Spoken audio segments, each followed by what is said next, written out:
बिस्मिल्लाहिर्रहमानिर्रहीम। अस्सलाम वालेकुम viewers, welcome to my channel. और आज की वीडियो में मैं उर्दू का पेपर जो है फुली सॉल्व जो है वो आपके सामने शो नहीं करूँगी, आप लोगों के सामने सॉल्व करूँगी। ठीक है, मैं ऑलरेडी सॉल्व पेपर्स आपके सामने शो करती आई हूँ, पर आज की वीडियो में मैं आपके सामने सारा जो है वो हल करने की कोशिश करूँगी कि पहले जो है 9th 10th 11th 12th इनके जो मिलते जुलते क्वेश्चन हैं उनको सॉल्व करूँ, ताकि जो है वो चारों क्लासेस के जो बच्चे हैं अगर वो देख रहे हैं तो उनके लिए हेल्प हो जाए। ठीक है, बाकी जो सिलेक्टिव क्वेश्चंस हैं ग्रामर के या दूसरे वो जो डिफरेंट डिफरेंट है वो सारे जो है मैं वन बाय वन सॉल्व करने की कोशिश करूँगी। मुकालमा नवेसी है, दरख्वास्त है, मजमून है, वो उस तरह के वो अलग अलग जो है वो मैं साथ साथ जो है इसके एंड पे करूँगी। पहले जो है जो मिलते जुलते हैं वो क्वेश्चन मैं सॉल्व करने लगी हूँ। ठीक है, तो स्टार्ट करते हैं जनाब।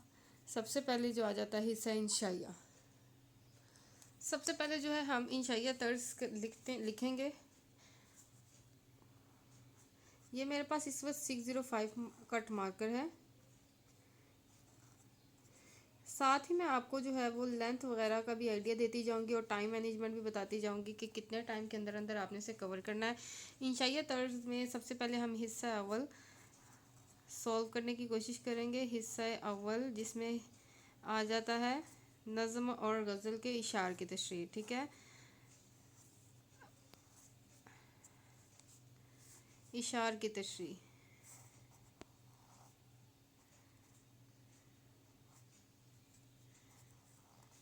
अच्छा, एक और बात, मैं इसमें उर्दू में ब्लू और ब्लैक कट मार्के के कम्बिनेशन से पेपर सॉल्व करूँगी। पहले जो है मैंने आपको प्रेजेंटेशन उर्दू की ब्लू से ही शो की हुई है, इसमें मैं कॉम्बिनेशन लेके चलूँगी। ठीक है, सवाल नंबर 2। अब यहाँ पे मैं 604 कट मार्कर है लेकिन ब्लैक।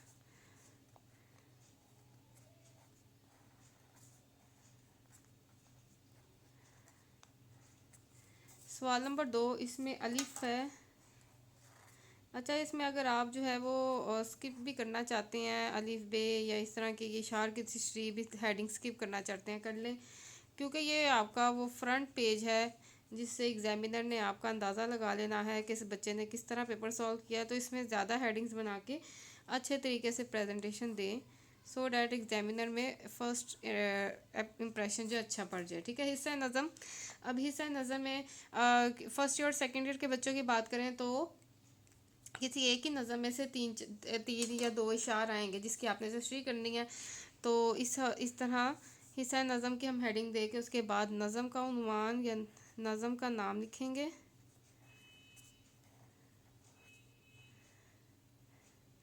शायर का नाम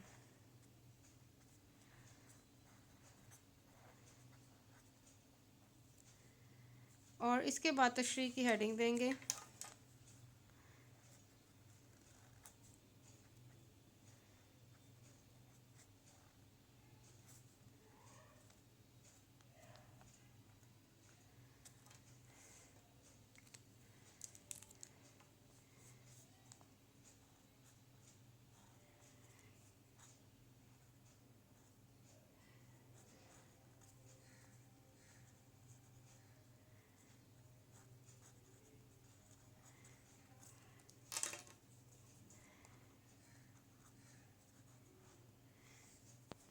अब हम इसकी तशरीह कर रहे हैं।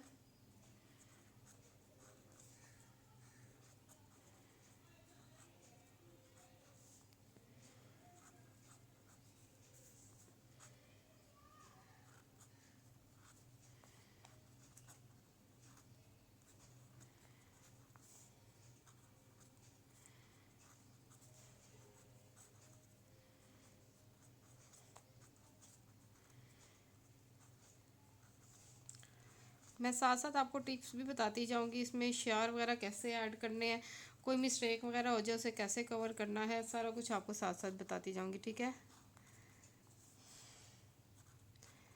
मैंने आपको इसकी तशरीह करने का आसान तरीका बताया हुआ है जनाब, कि सिर्फ जो भी शेर हैं उनकी जो है वो डिफ़िकल्ट मीनिंग याद कर लें और मफहूम याद करें, एक्सप्लेनेशन आप अपनी तरफ से खुद करें।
अच्छा, आपने ऐसे लिखते ही नहीं जाना, आपने पैसेजेस के फॉर्म में करना। अब एक पैसेज कर लिया, इसके बाद नेक्स्ट पैसेज स्टार्ट करेंगे।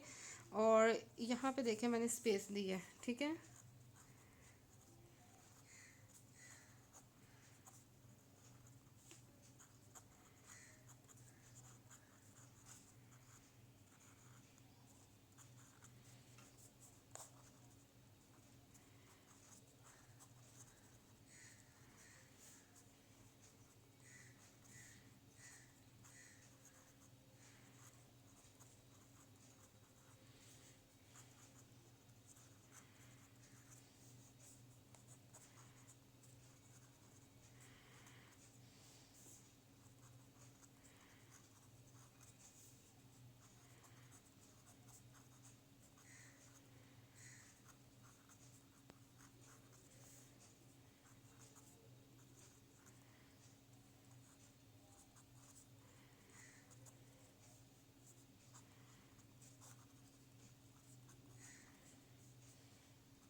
इसके बाद नेक्स्ट पैसेज, ठीक है। यानी आपने पैसेजेस की फॉर्म में लिखना है। इसके बाद अब हम जो है शेयर ऐड, शुरू में ही शेयर नहीं ऐड करना, आपने कोशिश करनी है 2 पैसेजेस जो है तशरीह कर लें, उसके बाद शेयर ऐड करना शुरू करें, ठीक है।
यहाँ पे अब हम शेयर ऐड करने लगे हैं।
अब इसके नीचे आप एक लाइंस पे छोड़ सकते हैं, नहीं छोड़ना